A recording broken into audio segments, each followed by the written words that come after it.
I used to think I was just a regular guy. Worked construction by day, drank my weight in whiskey by night, paid my bills, kept to myself, didn't start trouble unless trouble found me first. But trouble always knows where to look. It was a Saturday, the kind of night where everything smells like sweat, beer, and regret. That bar, the Rusted Nail, was packed. Too loud, too hot, too many broken men trying to forget whatever broke them. He bumped into me, spilled his drink. I told him to watch it. He laughed in my face. I don't remember what he said, but I remember the heat in my chest. The kind that makes your ears ring and your fists clench before your brain catches up. Words were thrown, ugly ones. Then fists. Tables crashed, bottles shattered. I remember someone yelling, someone cheering. Then, a flash of metal in my hand. I don't remember pulling the knife, but I remember the silence that followed. The look in his eyes, not fear, just disbelief. And then, he dropped. Everything blurred. The music stopped. People backed away. Blood pooled under his shirt. I stood there, frozen, holding the knife like it belonged to someone else. Cops came fast. I didn't run, didn't speak, just stared at my hands like they had betrayed me. Next morning, I was in cuffs, mugshot, interrogation, cold coffee I never drank, a lawyer I never chose, and a charge that felt like a death sentence, aggravated assault manslaughter, 15 years. No plea deals, no mercy, just a number in a cage waiting for me. I sat in that courtroom like a ghost. My mother was behind me, her sobs cutting through the silence like a blade. She raised me better than this. I couldn't turn around, couldn't look her in the eyes. Hell, I couldn't even look at myself. When the judge read the sentence, my knees went weak. I didn't cry, not because I was strong, because I was hollow. They led me out in chains. That night, the cell door slammed shut behind me, and every other door I'd ever known slammed shut with it. Prison strips you bare, of comfort, of safety, of illusion. Your name gets replaced by a number. Your choices get replaced by orders. My first night inside, I lay on a thin mattress that smelled like mildew and sweat. I didn't sleep, not because I wasn't tired, but because I was terrified. Metal clanged every hour. Men screamed at shadows. Someone 3 cells down cried all night, like his soul had already left. That sound still haunts me. The lights never really go off. The darkness isn't dark, it's just dim and endless. You eat when you're told. You move when you're told. You speak only if you're stupid or suicidal. I was neither. I learned the rules quickly.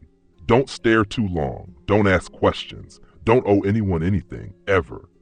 There were guys in there who could kill with a pencil, guys who laughed like they were born in the dark, and some who hadn't said a word in years. I saw a man beaten over a candy bar, another over a debt he couldn't pay. I saw a guard look the other way when blood hit the floor, and I saw a man hang himself with a bedsheet 2 weeks before his release. The chaplain said he couldn't handle the outside world, but I think it was the silence in his cell. That kind of silence swallows you whole. I kept my head down, got a job in the kitchen. It was hell, hot, loud, and filthy.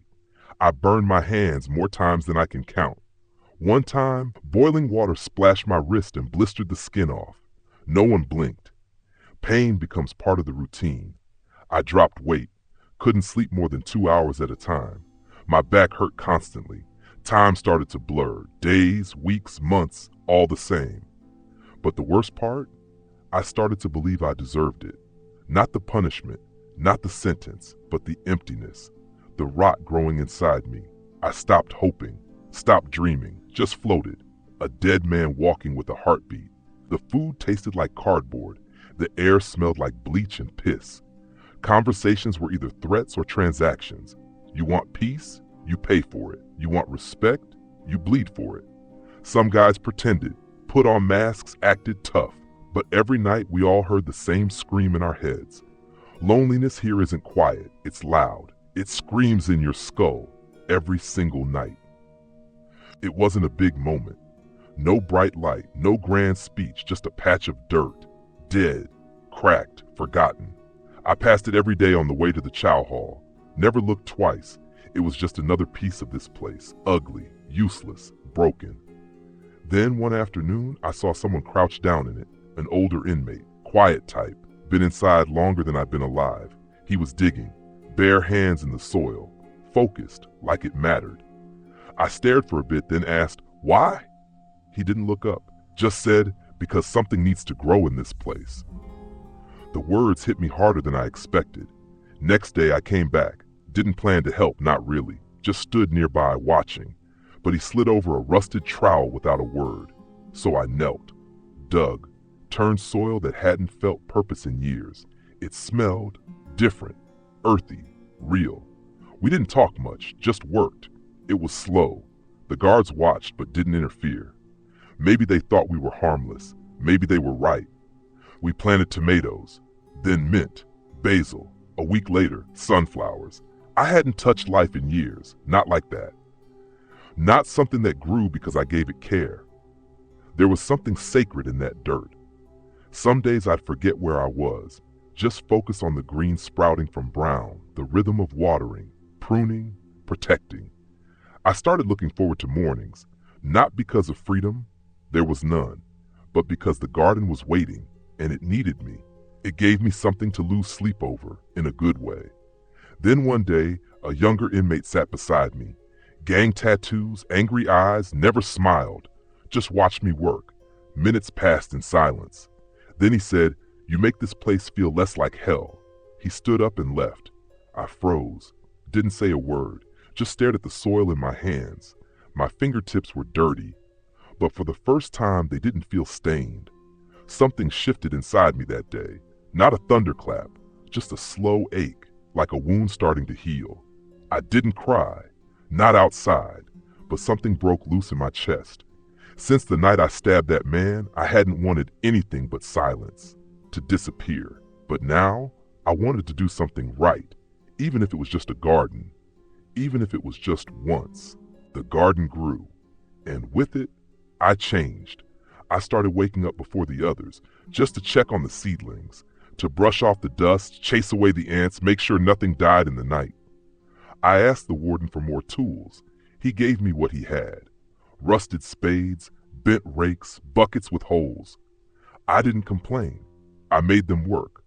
Others started joining me, one by one, not because they cared about flowers, but because something about that space felt safe. I showed them how to plant, how deep to dig, how to water without drowning the roots. We planted lavender, it calms the nerves. Mint, for tea when your stomach knots up from stress. Marigolds, for color, because we needed color in a place so gray. And then came the rosemary, the tomatoes, the jasmine. But more than that, we planted peace. Some guys were lifers, some were close to release. Some had blood on their hands. Others just made one mistake they couldn't undo. In that dirt, none of it mattered. No gangs, no debts, no past, just men trying to grow something that wouldn't die.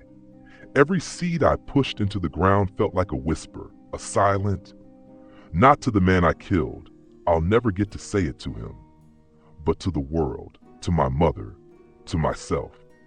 There were moments I'd just kneel there, hands in the soil, heart pounding, and wonder what kind of man I could have been if I'd started sooner. Some days it hurt more than prison ever did.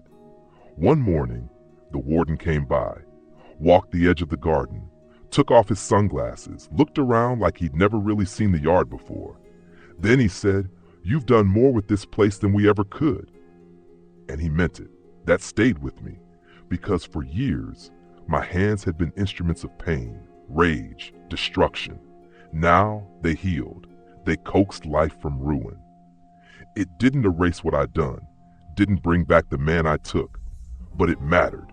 In that dirt, under that sun, among those men, I found something I thought I'd lost forever, a piece of the man I used to be, and maybe, just maybe, a glimpse of the man I could still become. I've been out for 2 years. Freedom doesn't feel like fireworks, it feels like silence, space, the kind you don't have to earn every second. I work at a greenhouse now, out in the hills.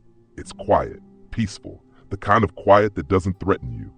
I water rows of orchids, trim vines, sweep floors, Watch the sun crawl across glass ceilings like it's painting the walls. Nobody asks too many questions, but sometimes someone does. Why plants? I just smile. Because they saved me. They don't judge, don't talk back, don't care what's on your record. They just grow if you give them time, light, and care. Same way I had to grow. I visit schools sometimes, not as a guest speaker, not with a suit or a fancy title, just as a man who made a mistake and lived through the weight of it. I don't lecture, I don't scare them straight. I just tell the truth that 1 second of rage can destroy a life, or 2 or more. But 1 season of care, 1 decision to change, it can build something back. Not everything, but enough to live with. Some kids listen, some don't. That's okay. I plant the seed. What they do with it, that's up to them. I'm not a hero. I'm not trying to be. I still wake up sweating some nights, still dream about blood on my hands, still hear my mother crying in that courtroom. That guilt, it doesn't go away. It shouldn't go away. But I've learned to carry it without letting it crush me. Learn to let it teach me instead of define me. Some people won't forgive me. I don't blame them. I took a life. I live with that every day. But I won't waste the one I've got left. Every flower I plant, every root that's for beauty. It's a reminder that even in the darkest places, something good can grow. If this story means something to you, share it. Not for me. For someone out there who needs to hear that redemption is real, that it is possible to start over, even from behind bars. This is Surviving Prison, where every mistake can be the beginning of something better.